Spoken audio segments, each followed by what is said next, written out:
Good morning and good afternoon, everybody. Welcome to Marvel Movie Talk right here on Geekscape. Very excited to revisit the character of the Hulk. As always, I am Christian Bladt.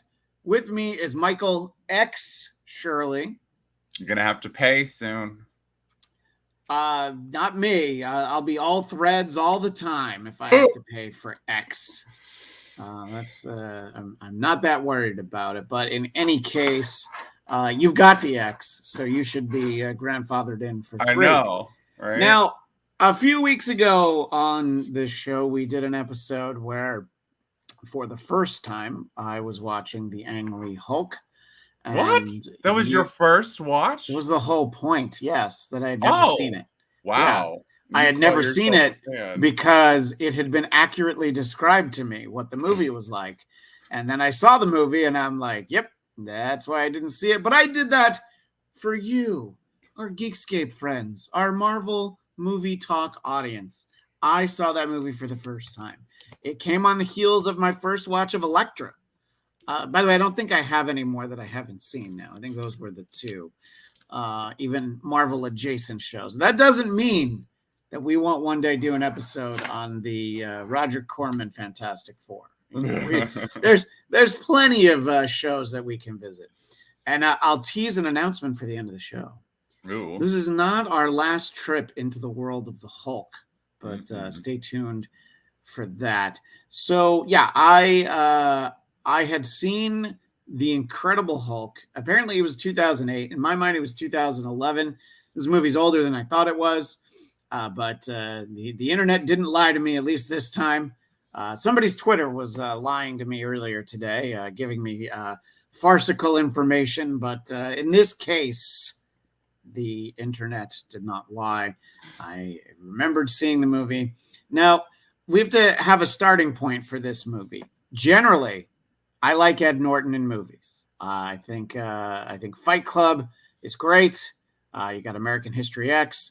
There's a movie called The Score with him and Robert De Niro, and I guess the Pillsbury Doughboy impersonating one of the greatest actors of our lifetime.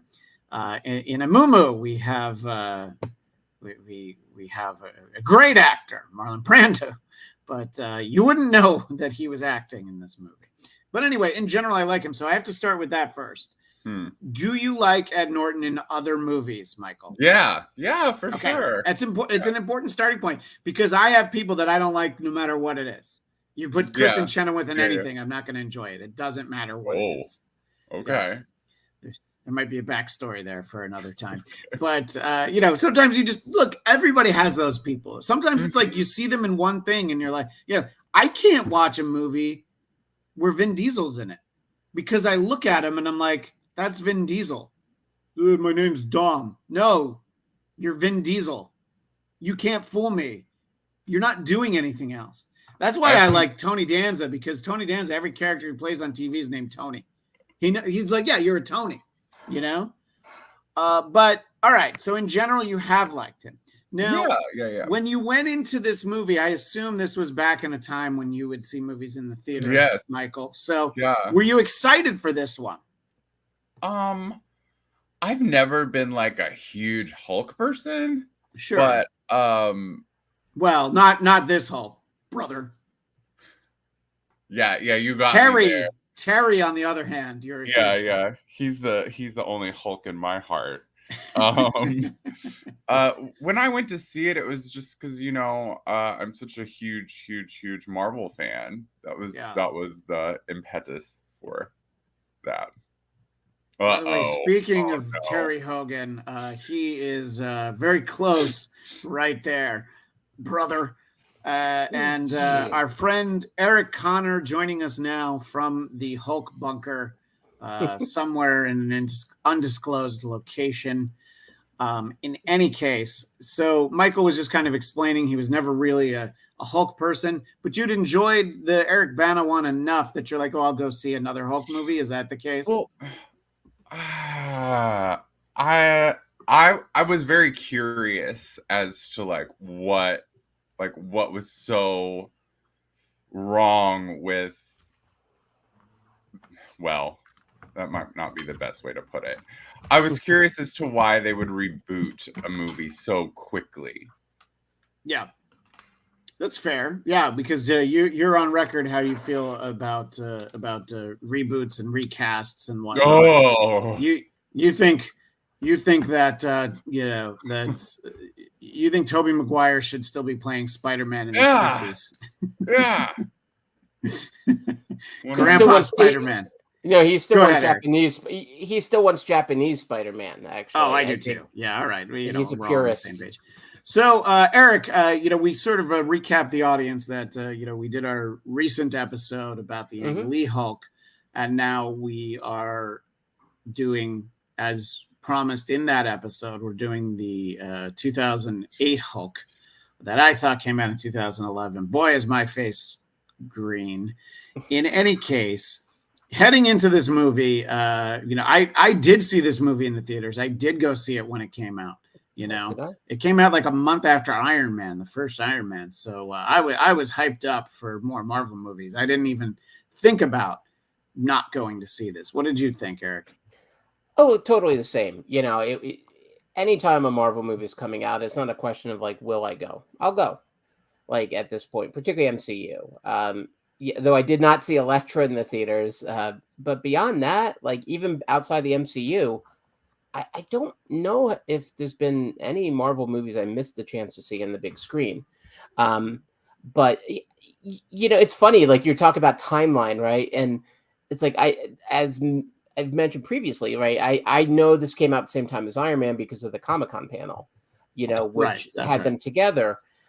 But in terms of what year, the fact that, wow, this is now 15 years old, that's the part that's still, it's kind of getting my head around. And I'm sorry, how many years after the previous Hulk was this? It's 5 years. So that one was 2003. Yeah. And Michael, it's a good point. It's it's really strange. And I know they were trying to build an MCU thing. And in some ways, you could maybe make an argument it's not a reboot necessarily, but just an actual sequel. But yeah, well, let me interject on that for a moment, because there are some ways that it clearly pulls on some of the threads from the Ang Lee Hulk, but I would say it's just as much of a continuation in the universe of the TV series as it is for the movie. Mm-hmm. There's allusions to things that are not directly in the Ang Lee Hulk, and they said that I guess the way that they spoke about it at the time was, well, it's kind of a reboot and it's kind of a sequel, and they were trying to get the term requel to catch on. And Michael, you'll be glad to know that didn't catch on. Side effects of requel may include gas. Yeah. Please see a doctor if you're gamma radiation. Yeah, if it persists. And so, yeah, it's and there is kind of that sequence in the beginning of this movie, which Michael, I know you found difficult to watch. The kind of recap of previously on the Incredible Hulk, except it was actually, yeah. Well, it also and some of those shots that are in there match up with the opening of the TV series. By the way, the shots of him in the chair and stuff like that. So there are a lot of nods to the TV series, and we'll talk a little bit about it as we go along. So you found that recap to be enough that you had to actually walk away from the movie for a little while, correct? Yes, I tried to watch this movie on Monday night, and I literally, by the time the credits were over, I was like, nope, turned it off. I think it's probably the worst opening credit scene I've ever seen in my entire life. I hated it. It's so cheesy. It's confusing because it makes you feel like you missed something from the Eric Bana Hulk. You don't remember this scene? Yeah, I don't remember him beating the crap out of Betty Ross. And lots of acting to camera, which I was yeah. William Hurt is a freaking national treasure. they made him look terrible in that opening credits. Like, it's like they used all the worst takes he'll ever put on any celluloid, and they used them all. Yeah. He's probably Daniel, our pal Daniel Drew in the chat, he says, I assume that the Ang Lee Hulk was just made and wasn't supposed to be anything beyond that. And then the plans for the MCU started after that point. It's just happenstance that it was soon after. That's not entirely true. There was a plan to do a sequel. Ang Lee was not going to direct it. This was supposed to be the sequel. Right. This is part of that development process. It was going to have the Abomination in it. There were a few other different incarnations of it. There was a version, by the time that Ed Norton comes along, Rick Jones was supposed to have been in the movie, and he got rid of Rick Jones entirely because, I alluded to Marlon Brando a short time ago. Ed Norton is another one of those guys who's gonna, if you want him in your movie, you're gonna have to deal with him handing in new script pages, and he was actually hired to do a rewrite on it. So that immediately, probably should send up some, some red flags towards everybody involved. It's like, so the actor is, Tyler Durden wants a rewrite on this. Christian, do you have the, I could bring it up. Well, no, I've got it. Yeah. Okay. The Zach Penn commentary on Ed Norton's work. Yeah, so Zach Penn was hired, and he did a rewrite on it. I think. Well, no, he did an initial draft and a rewrite. My apologies. I think he might be credited. Is he credited as a solo writer on this? Actually, I'll let you look that up while I read. I will. This. How about that? That's a team working together. Teamwork makes the dream work. So, according to Zach Penn, the fallout prevented me from collaborating with Norton during production. I don't really know him. He has his own process. He chose to do it the way he wanted to do it. That said, I kept in touch with the people making the movie, but he, has his own particular way of working, and it was unusual. I really don't know. I wasn't there. I was off making another movie, so it wasn't a situation where I was banging on the door saying, "Let me come to set." Let me just stop with the quote for a moment. The writer of a movie is very often nowhere near production. Sometimes they're allowed on set as a courtesy. Other times they're told thanks, but no thanks. It was disappointing. I won't deny it. Zach Penn continuing. I wasn't happy with him coming to Comic-Con saying he wrote the script. I can't tell you that made me go back and watch Fight Club. So, yeah. But so is who's listed as a screenwriter? Just him. Yeah, Zach Penn. Just Zach Penn. Yeah, that's a WGA rule. A lot of times there have to be they have arbitrations and hearings on who gets credited, the amount of rewrites. So it sounds to me that Ed Norton didn't, put as much of a polish on it as he's trying to say, but it does sound. I can add a little to that. Go ahead. Edward Norton wrote a good deal of the script, but he was so unhappy with how that was translated to screen. They pulled it off.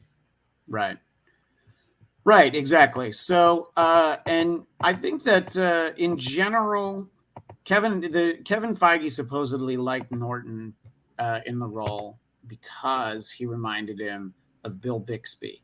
Now, what I will say is, it is something you have to keep in mind when you cast some of these characters. I think that, in some cases, there are actors who played Batman that I stand by the fact that I don't think Christian Bale is a very good Bruce Wayne. And I really don't think that Sparkle Twilight Boy is a good Bruce Wayne. Like, not at all. For me, Bruce Wayne is Val Kilmer because he's all flash and big smiles and he's a millionaire and he's schmoozing and he's dealing. And, so I think that Mark Ruffalo is a little bit bulky and Eric Bana is way too in shape to have been Bruce Banner. So the amount of times that I'm uncomfortable seeing Ed Norton with his shirt off in this movie, that's how you should feel when you see scrawny, as the Hulk thinks of this person as Puny Banner. Puny, yeah. So yes, many times he refers to him as Puny Banner. And yes, we get Puny Banner in here. I think, he does a reasonably good job, as a guy who's on the run, living on his own. And I was immediately feeling very smart that I'm like, well, clearly this isn't a continuation of the first movie, because he knew Spanish at the end of the first movie, and he's learning a language here. And then I'm like, oh yeah, dummy. In Brazil, they speak Portuguese. So he did have to learn a new language. So my bad. I'm letting everybody know. He also knew Spanish when he wound up waking up in a different country, which he did. I like. By the way, I like that detail. That was where am I? And saying things like, you won't like me when I'm hungry. There were some nice jokes.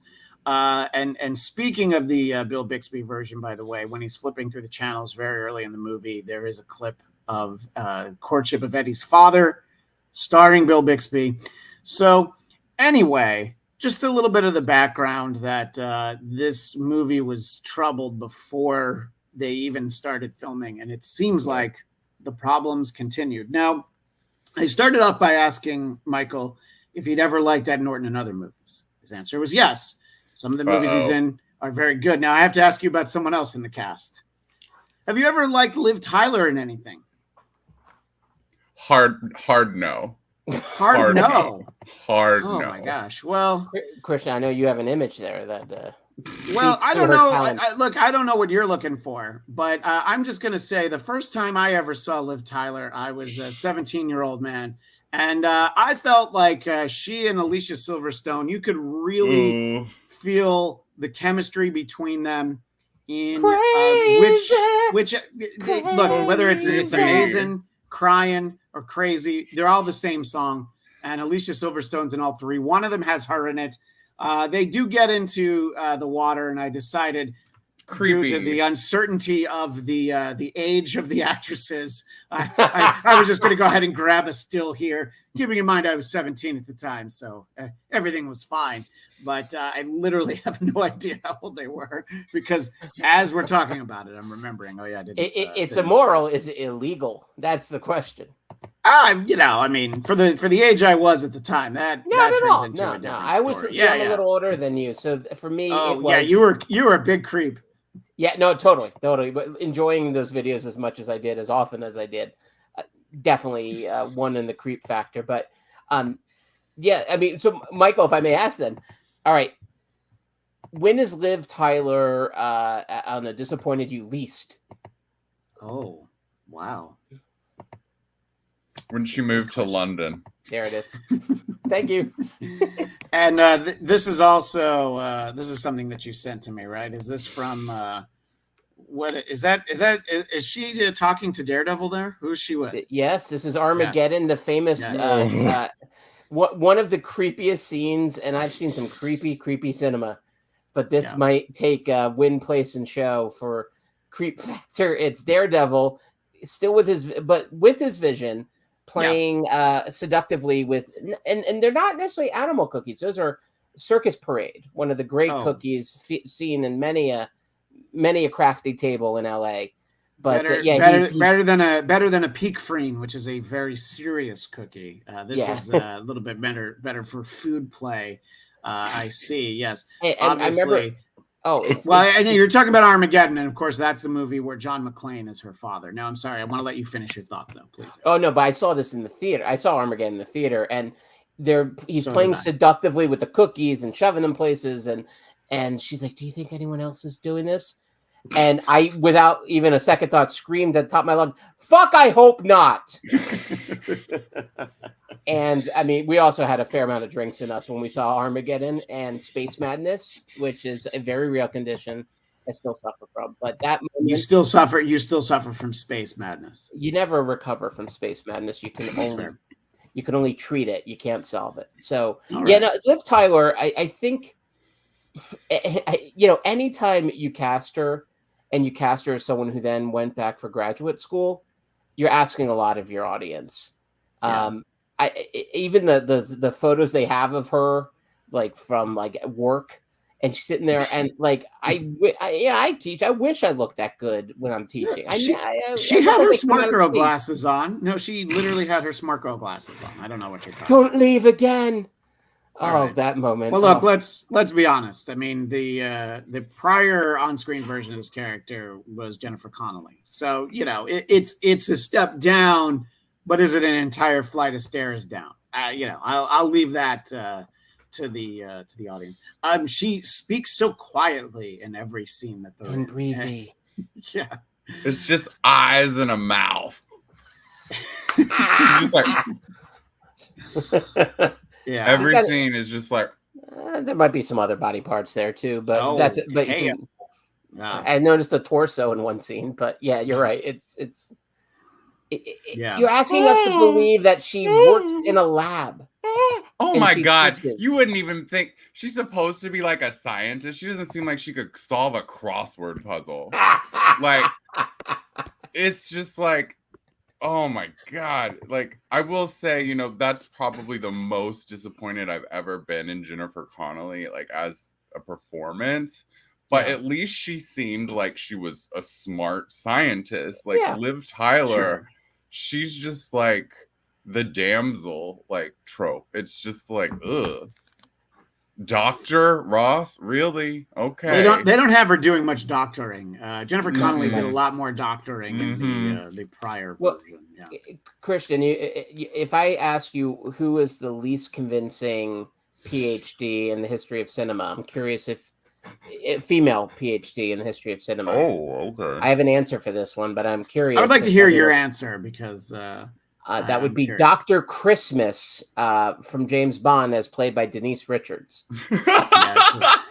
Yeah. And remember, they had the line "Christmas came early." Christmas came early. It's like I want to take a bath with bleach after that line. Yeah. Well, I think you nailed it. In all honesty, so. I think that, you know, this idea of Banner, you know, he's on the run, he's laying low, he's talking to Mr. Blue because, you know, they want to remind us of Reservoir Dogs, I guess. The enduring thing about this in my mind, one of them was always the Stanley cameo where he drinks the gamma radiated soda. And that's one of my favorite Stanley cameos because it's just... you know, he's just like, I'm going to enjoy this. And, oh, my God, I'm dead immediately. But I guess the place to start, Michael, what is it about this movie for you? Are there things that you feel do work? Maybe it's just scenes where you're like, okay, this is less bad. Or just the whole time, is it hard to focus on the screen because of the constant eye roll that you can't stop yourself? Oh man, I don't even know where to start. I do enjoy the beginning of the film, you know, when he's working at the factory. I feel like that's honestly probably the best part of the film. It's just like the X-Men movie where Magneto's working in a factory. You know, when our superpowered characters are on the run working in factories, I spend an hour just there at the factory. Yeah. It's much more slick than the original one. It's more Hollywood. But I feel like it also suffers from some of the same problems. It's just all very kind of confusing. It's not very cohesive. Like, it doesn't flow. It doesn't have like, you know, like a typical like arc of like how films are made. Things just seem like some things are too long, some things are too short. Like it all building up to this like kind of anticlimactic endings fight scene. Like I don't know. I could buy Eric Bana as the Hulk. Like, even, you know, when you look at the faces of like the Hulk with like Mark Ruffalo and Eric Bana, you can see just like a tinge of like, oh, that was that person. I don't see the Hulk in Ed Norton like at all. I don't see like it feels like two completely different characters. Like Banner and the Hulk just seem like like they're just so far apart when Edward Norton plays him. But I can feel, you know, Mark Ruffalo in the Hulk, and I can feel Eric Bana in the Hulk. Like it seems just kind of like they're just two completely different characters, and him and Liv Tyler just completely take me out of it. Like I can't fully buy it. I can't believe it. Like it feels like I'm watching a play. Like it doesn't feel like I'm watching a real story. Right. I think I definitely see what you're getting at, and the on-screen pairing isn't great, and I think it's a different approach to the Hulk. I agree that Mark Ruffalo, even in the earlier iterations, like basically when he's in just the first Avengers, you do feel like the focus is on them being the same, and then they did that with Eric Bana. But just again, to say that this is a little bit of a callback to the TV show, you did feel like they were very separate because they were, of course, played by different actors, and you could do that when you didn't have the advent of CGI Hulk jumping around rooftops and stuff. But what do you think about sort of this separation of Banner and the Hulk for you, Eric? It's a really good point you're making, Michael, because you're right. It's almost like Banner's gone, Hulk appears. And what they really finally pulled off with Mark Ruffalo was you did feel the spirit of both alive in both forms. And also too, the CG got smarter, the way they filmed him got smarter. I mean, it's almost like they had two trials and lots of errors before they finally kind of landed. Yeah. I mean, really, the moment in Avengers when I'm always angry and he punches out that ship, like that is one of the great moments in not just like comic book cinema, but like action cinema, blockbuster cinema. I mean, that's the moment that's going to play 20 years, 40 years from now. And it is because we completely buy into it as well. I think Edward Norton's really, he's a really, of course, talented actor. I'm not saying anything shocking there. He's really good in those early scenes, actually. Like you're saying, when he's in Brazil and working at the factory. And I actually like the action set piece at the beginning, although a little too much violence to dogs for my taste. Maybe not you two, but for me, a little much. Well, I just thought that they were trying to make up for the Hulk dogs in the previous Hulk film, and then he literally turned to dust. Yeah. But that's a really good set piece, actually. That's you're talking about when they're still in Brazil and they're trying to find him. Yeah, I think that that is laid out well, and I think that works. I'm not entirely disagreeing with Michael in that the film starts to unravel the more screen time Ed Norton has with Liv Tyler. We're not talking Natalie Portman, Hayden Christensen chemistry, but they're pretty close in all honesty. I mean, the dialogue might be a tad better written here, but we can agree to disagree on another show if need be. Let's talk about Tim Roth as Abomination and pre-Abomination, where he's just like, I just want to shoot stuff and punch stuff and all that. I think seeing this again reminded me that I did like the fact that he showed up as Emil on She-Hulk. I like that they sort of kept that part as canon. That he still plays Abomination. Who knows? Maybe we'll see him again. I'll ask you first, Eric, what you think of Tim Roth. Speaking of Reservoir Dogs, Tim Roth almost walks away with the film. I mean, like he shows up for me, and I'm not necessarily crazy about where they go with Abomination towards the end. I mean, it's an inevitable, a big fight in the middle of Yonge Street in Toronto. No. Didn't you see the Apollo Theater? That was in Harlem. I love that. Right. Yeah. No, that's in Harlem. Yeah. It's not only about what you put up, it's also in production design, what you take down. And that one music store is one of Yonge Street's most recognizable storefronts.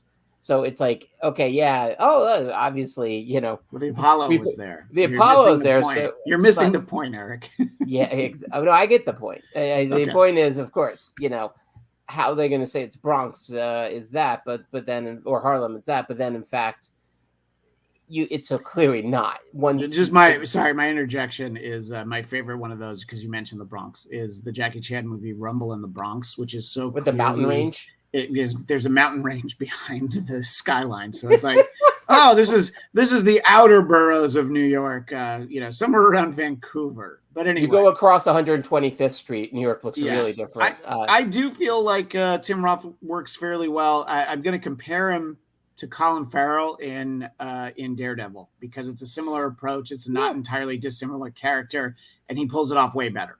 I'm not comparing him to Magneto. I'm not comparing him to some of the. But he's also not playing it that way. I think sure. What's really interesting about him is he does come off like a soldier. And Tim Roth, by the way, they talk him up. And then Tim Roth is not a very big guy. He doesn't have necessarily a massive physical presence. No. But he really does command the screen quite well. And I think, he holds his own with everyone. You got Ed Norton in there and William Hurt, and Tim Roth is maybe the most interesting of all three at times. And, I don't know if you saw Rob Roy, but that was I think the one time he was up for an Oscar, and he played the villain in that, and he's incredible in it. And so I think, considering if you just looked at him, you wouldn't necessarily think, well, this guy is going to put fear in me. And yet when he shows up, he very much takes over the storytelling. Even before he gets the super serum, he just has that attitude that you need to make us believe he actually has a shot against the Hulk. So, Michael, I want to get your thoughts on Tim Roth. Go ahead. I would say he's a rough 39 because, you're looking at 38 right here, and I'm just like, really? They even had that line in there, right? It's like 46, 39. Yeah. And he's like, that's tough living, soldier, isn't it? Yeah. Yeah. I did like that, actually. Yeah. There are a couple moments. There's a few things like that. There are things that you're like, that's kind of funny. But your thoughts, Michael? I don't like the part when he's having withdrawals and he's talking to leader, like you got to make me, a Hulk. That's kind of awkward for me. I feel like his presence on She-Hulk is very different. He's a lot more charismatic. Goofy. It almost feels like a different character to me. Yeah. He's giving me kind of like Baron Zemo vibes in She-Hulk, whereas in this, he's not funny at all or trying to be, Right. It's okay. I think it's kind of a easy go-to thing to make him be the first villain because it's he's so similar to Hulk, the Abomination. I really wanted more leader out of this movie, and go ahead. Sorry, go ahead. Mr. Blue. They should have called him Mr. Orange because we all know the leader wears orange. I don't get it. I don't know. It's a great call. With that. And I forgot. Obviously, in the moment, seeing this in the theater back then, and I've seen it. I own it on standard def DVD. Who's jealous? So I have watched it more than once, but probably this might have been at the very most. This was the fourth time I watched it. Might have even been the third. Jeez. And I had forgotten about sort of the leader we never got, a character we've never got. Because look, Kevin Feige, Marvel Studios are not interested in telling standalone Hulk stories because of the arrangement. They would have to cut in Universal, and they're like, no, we'll just put him in Ragnarok. We'll just do other stuff with him. We'll have She-Hulk on TV, so we haven't really had a Hulk story since this one, so it has been 15 years, and I'm sure that Kevin Feige knows at some point when they might be able to be when would the rights come back? Like how Marvel was able to get Daredevil back because it wasn't worth it to Fox to try and reboot it.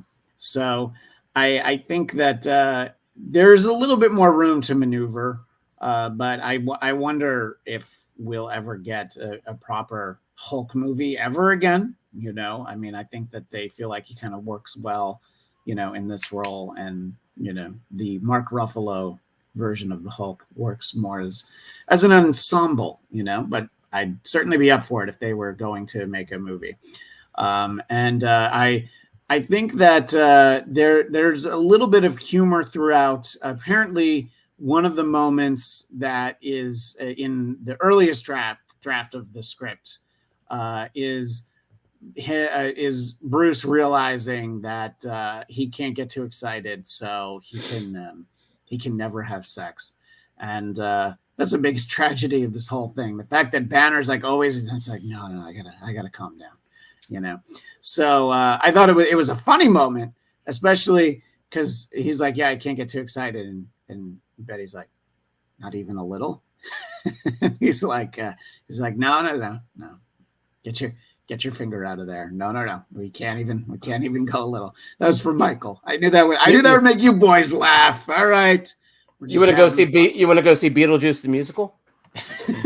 Oh my god, that's so funny that's actually playing here in Memphis on Halloween, and my friend was at the Orpheum, and he was like, "Do you want to go?" And I was like, "No." Would you go with Lauren Boebert? Don't answer. Oh, never.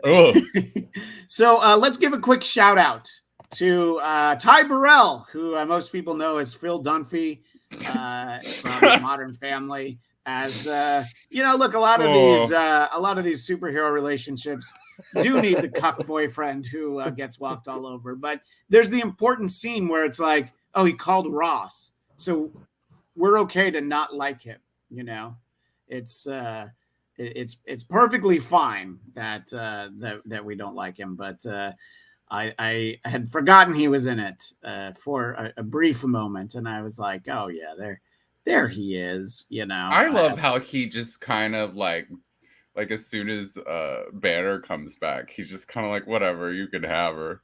Yeah, he doesn't fight for her at all. I wouldn't either. Yeah, I'm gonna go. Yeah, I'm gonna go see what Alicia Silverstone is up to. Kiss me in the rain. And so he is basically the role that often goes to James Marsden in these movies. Yes, you might think Cyclops, but don't forget he also played J. Jonah Jameson's son. Who Mary Jane was dating. But come on, he's the most cuckolded actor in Hollywood, actually, I believe. James Marsden. I mean, he has done that role so many times. Yeah, but he's so good at it. You know what I mean? He's the perfect other guy. Yeah. You guys seen Jury Duty? Because he's amazing in Jury Duty. You mean not the Pauly Shore classic? No, the freebie. Of course we've seen. Yeah. One of the questions I wanted to ask you guys is, as I was watching this, and I thought it a little bit in the the Ang Lee version we watched, is Thunderbolt Ross a worse father or a worse general? I don't have the immediate answer because I want to say father, but he's a really bad general too. And I'm not sure. I would like people in the chat to tell us if they have a strong opinion.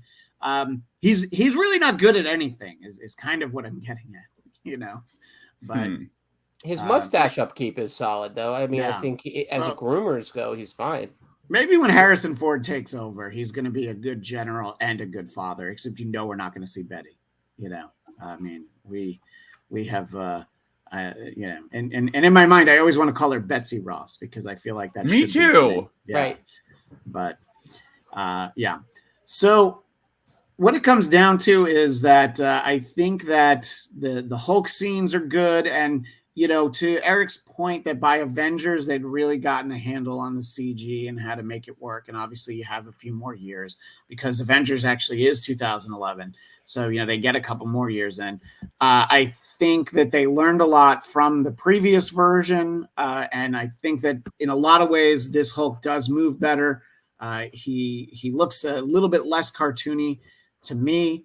And if you want an example for how far technology advanced in this time, in the previous Hulk movie, Betty has some developed photos from the local pharmacy where she had photos printed out from film. And in this one, she has a digital camera. Well, by the time we get to 2011, there's iPhones. So, this is how you like, how were people consuming their holiday snaps if they were? I think that tells us everything we need to know. But I found this to be much more watchable and more of a movie and something I was much more entertained in and had fun watching than the Ang Lee Hulk movie. Michael, I believe you do not share my opinion. No. I'll take the first one. Yeah, but Really? I just encapsulate briefly what it is about the first one, and you can restate Ed Norton and or Liv Tyler, but give us one other thing about the original one that makes it better. The emotion. There's really there's just not like Jennifer Connelly and Eric Banner seem really torn up about what's going on in the first one, and in this one it's kind of like they're like kind of like whatever, like this is life, like it's just I expect more like outrage than like all movie, you know. It's the emotion for me, for sure. Well, obviously, Craig Robinson is a man of discerning tastes, always staying up late in the UK for our show. And he said Banna seemed more volatile, so I'll go with him. But for the triumvirate here on the show, Eric, we are deadlocked. You need to cast the tie-breaking vote. You are the president of the Senate who has to weigh in and break the deadlock. Please don't filibuster. Let us know which one you prefer. I declare a vote of no confidence for Christian Diaz. No, Michael, I love my Michael Shirley dearly. I do. I don't understand how you could think the old Hulk had more of anything except madness. Nick Nolte. So Nick Nolte. Nick Nolte, right. The one thing I would say the original Hulk has that no moment in this movie came close to was Nick Nolte with that power cord biting it. That is the greatest stupid moment in any Marvel movie ever. Great. And it is such a level of lunacy that I'm stunned anyone allowed that to happen. Any producer on set didn't pull Angus on me. Really? But like, seriously, man? Like, weren't you up for an Oscar? It is so many moments like that, though. The first one, it was dull, and the Hulk looked doughy, right? He the effects were bad. The storytelling was bad. It was maddening at times. This one, at least, I thought had a touch of an emotional through line. Where the problem, I think, really kicks in, because I was thinking about, all right, would this movie work? Like, as I'm watching this, because I've seen it a few times, like, would it work better? You know, would it be a good film? It's pretty good for my taste. Would it be a good film if it was Mark Ruffalo and, I don't know, any other actress in the world playing Dr. Ross, including Paris myself Hilton? In a wig, Paris Hilton, me in a wig, Drew Barrymore's publicist, whoever it is, like anyone Pam Anderson, fresh off the set of Barbed Wire. Pamela Anderson, you mean? Pamela Anderson? That's the problem here. But I realized in watching it too, I what you said, Christian, about once we get out of Brazil, because the stuff in Brazil is actually pretty good. It's actually good, solid Hulk storytelling, for my opinion. It reminded me a bit of the old show. It has a touch of that fugitive feel, which also the Hulk had. And just to press pause on the Eric Conner button, when he leaves Brazil and before he wakes up in another country, that is he wakes up in Guatemala, you do hear The Lonely Man. Yeah, of course. The theme from the end credits for the TV show The Hulk, which stay tuned, because we will be talking about it momentarily. But I just wanted to mention it did have that end of an episode of the Hulk TV show, followed by that, right. And then the next couple episodes weren't as well done as that part. I definitely agree that that's the best part of this movie. I think we're all in agreement on that. Whatever we think of the movie as a whole, that part does work the best. And then, like, Ed Norton, even, like, actually one of the moments I really enjoyed in his performance was actually him waking up after hulking out and returning normal. And he's like, he's a mess, and I'm completely buying into it. Like, how scary it must be. Like, I mean, this is why you need, like, an actor, like, to play this role. With, Bill Bixby was, such a believable kind of regular human, because to wake up after that. I mean, it's like being on the worst bender of all time. You're in a different country. All you have on is your Nick Nolte stretchy pants. again? I'm confused. We're talking about Nick. We're talking about yes. sophomore year me. We all have our stories of this, right? But I think like that's where Ed Norton really shines in this. But the stuff with Betty doesn't really work. And then the final battle on Yonge Street in Toronto, right? It lacks the sort of like I don't know, like the Avengers finale, which that final fight scene's terrific. Agreed. Very well staged. I agree with you. Yeah. And I don't think the last battle is. I think it has its moments before it really kicks in, but once it kicks in, and this is a problem a lot of Marvel movies fall into, is like the sort of video game feel of the finale. And I think unfortunately this one very much has that problem. It feels just, it's big, but I'm not feeling much of the sense of like this sort of tension that should be in a good action scene.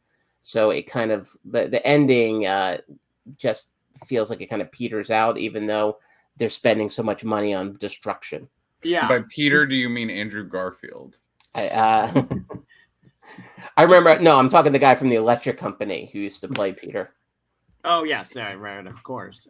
So there's a moment, I'm going over my notes before we finish this up. And one of the things that I jotted down, clearly thinking along the same lines you guys were, Ed Norton at one point, it's like, it's like when we signed up for those induced hallucinations experiments when we were at Harvard. I'm like, they both went to Harvard, like to get like the Harvard, or is this another school that I'm not thinking of? The decision to take a cab instead of the subway, I thought was actually kind of funny. Me in a metal tube in the most hostile city in the world. Let's get a cab. And then the driver drives so crazy. She's the one, who calls him an asshole. And, I thought that was probably the moment that worked the best of the two of them, is because, she was allowed to act in her range, which is, on a scale of 1 to 10, can you give me a 12? I thought that there was, we got some moments that we wanted, like when did we? Because here's what it is. Like Brodsky's saying, any last words, Ross? And that's the first time we hear him say Hulk smash. He doesn't want to wear the purple pants. And then the school reporter had the name Jack McGee, who is the reporter from the TV show. But yeah, I mean, we're just getting things. Let's, as we finish up our conversation on this movie, I do want to talk a little bit about the legacy. Now, this was also sent to me by Mr. Conner. Kevin Feige, this is announcing prior to the Avengers, we've made the decision to not bring Ed Norton back to portray the title role of Bruce Banner in the Avengers. Our decision is definitely not one based on monetary factors, but instead rooted in the need for an actor who embodies the creativity and collaborative spirit of our other talented cast members. Burn. Yeah, that is some straight fire from Feige. I'm sorry. It's like he's an asshole. Like, without saying it. That's kind of what they're saying, and it's not the first time that maybe I heard this. The Avengers demands players who thrive working as part of an ensemble, as evidenced by Robert Downey Jr., Chris Hemsworth, Chris Evans, Scarlett Johansson, and boy, I'm blanking on Samuel Jackson. I'm thinking, who's the other Avenger? Samuel L. And all of our talented cast. We are looking to announce a name actor who fulfills these requirements and is passionate about the iconic role in the coming weeks, and may or may not have been in 13 going on 30 with Elektra. We will announce officially. But yeah, I think that's what they're saying, is like, he's not playing nice, and he's not the guy that you want to try and work with. So I think that I think it was important that they move on, but that we still get the Hulk.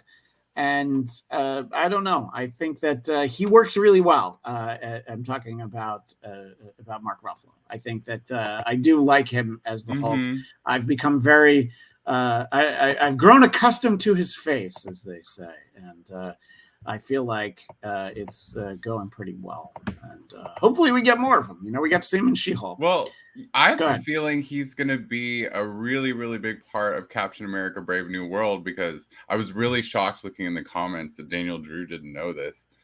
Liv Tyler is going to be in Captain America Brave New World. Leader is going to be in Captain America Brave New World. For me, it seems like this is going to be a way of skirting Universal and making a Hulk movie. Yeah. Again. Oh, so basically they're James Marsden-ing Universal so that they can just kind of sit and watch what happens. Yeah.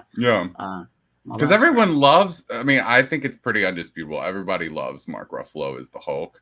I think a lot of people are kind of iffy about having a new Captain America.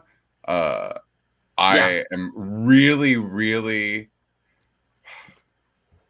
I don't know if interested is the right word, but I'm very curious to see how Liv Tyler works with Mark Ruffalo as. I'm stunned that they're bringing her back, though. I am too.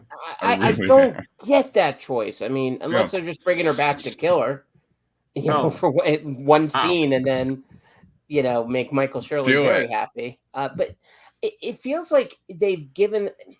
It makes no sense because they've freed themselves from having to use her. She's clearly not anywhere near what that role needs. So why would they go back to? I mean, does she have pictures of someone? Michael, you're not a fan, but the one thing you dislike more than anything else that you say on this show is recasting. All right. So you have to at least appreciate their consistency. I'd be okay if they had Jennifer Connelly come and replace her. I would forgive that. Here's my guess. She said no. Yeah. And I don't know how we didn't talk about this at the time, because this is from Hollywood Reporter back in March of this year. And, I maybe we did talk about it and I'm just getting old, but Hollywood Reporter definitely says that Liv Tyler returns to Marvel for Captain America 4. So, she'll be there. Anyway, so if you haven't had enough Hulk talk, have we got something in store for you next week? Right here at the show, we'll be at the top of the hour, 2 p.m. Eastern, 11 a.m. Pacific. We will be joined by Kenneth Johnson, who likes to be called Kenny. Kenny Johnson, who I did a very in-depth conversation right here on Geekscape about him being the creator, writer, director of the original miniseries V, which just celebrated its 40th anniversary. But prior to that, not only did he do the Bionic Woman, he also did the Incredible Hulk TV series, which we've talked a lot about this week. And we will be talking to Kenny next week in the same time slot, talking about episodes of the Incredible Hulk and the fact that he was not involved in the sequel movies that were done by New World Entertainment in the 80s, which I remember watching those first run. The old Hulk show I would see in reruns, and I definitely saw some of it, but it wasn't as superhero-y as I think I wanted as a kid. But we'll take a look at some select episodes, and we'll talk to Kenny about the process of getting that show on the air. It was a big success for Marvel. It was really their first live action success, unless I'm missing something. They did okay with animation, but this was a first for them, the 70s Hulk. So we will talk about that next week on this show. Prior to that, Eric and myself and Garrett Briones from here at Geekscape on Friday will be talking about Secret Invasion, the comics, over on the Geekscape Book Club. So you'll find that at 6:30 Eastern, 3:30 Pacific. Bringing the show back after a little summer hiatus, and you can find that there. But that's all in the future. In the interim, Eric, where can you be found? Hi, everyone. I can be found at Count Eric Conner over on Instagram, and I think I'm on Threads, whatever the hell that thing's called, and Twitter, X, Shirley as well. Exactly. And Michael, where can you be found? The farthest place away from Liv Tyler. And on Twitter, and Michael X Shirley. And for the time being, I got to see what Elon's going to charge. And I saw this really great tweet that's like, I don't know if I really want to be on Twitter with only people that pay for Twitter. That I don't know. But also, you can find me on Instagram, where I'm much more active. Stories are always pretty lit. And I hate Michael Shirley. I agree. The stories are usually pretty lit. Not as lit as the X account of the son of a former president were earlier today, but still pretty lit, I have to admit. But we all have things that we can try to achieve, and that's great. You can find me Twitter, Instagram at Christian DMZ, but who knows how long you'll be able to find me on X over there. If I got to start paying, then boy, you'll hear me talking about Threads a lot. Maybe I'll even dust off the Facebook account. It's not about the money to me. It's about it is for me. It's 100% about money for me. You're stingier than I am. True. But it's more about like, what does that mean the content's going to be like if people are paying to push content? Yeah, in my opinion. Yeah.